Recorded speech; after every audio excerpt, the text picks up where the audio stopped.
James posted this. I wonder if he has a bone to pick with Twitter. No, I'm just kidding, James. A minor boy and his mother are suing Twitter, alleging that it benefited from and neglected to remove an exploitative video featuring him and another minor, which was retweeted thousands of times and has at least 167,000 views on the platform.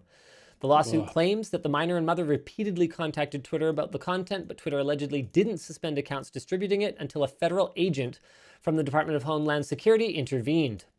Good that they banned James though. Yeah.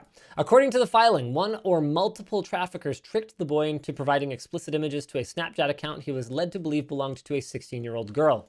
After obtaining the explicit content, the traffickers allegedly blackmailed the boy into providing the video that ultimately spread on Twitter. A Twitter spokesperson told Fox News, Twitter has a zero-tolerance policy for any materials that feature or promote child sexual exploitation. We aggressively fight online child sex abuse and have heavily invested in technology and tools to enforce our policy. Okay.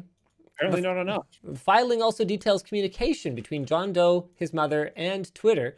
One email shows Twitter telling, this is the boy, that on January 28th that it reviewed the content and didn't find any violation of our policies, so no action will be taken at this time. What do you mean you don't see a problem? The minor asks in response that same day. We are both minors right now, and we're minors at the time these videos were taken. We both were 13 years of age. Wow. What did the video... What was it? I mean, I'm not going to go watch it. Yeah, I don't know. Want to either. But like, if they're saying it didn't, I don't know.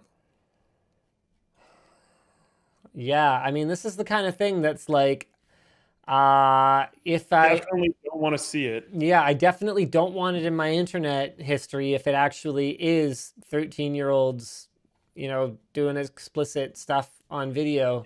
Yeah.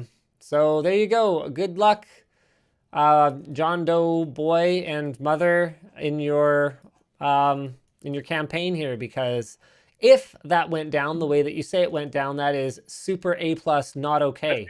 For Twitter, the safer way to deal with a situation like this would just be to, at the very least, temporarily pull it down while you evaluate. You would think that.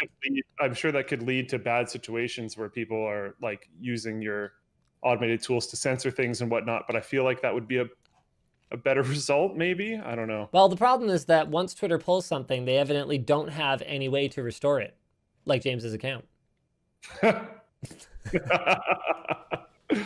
Oh, jeez.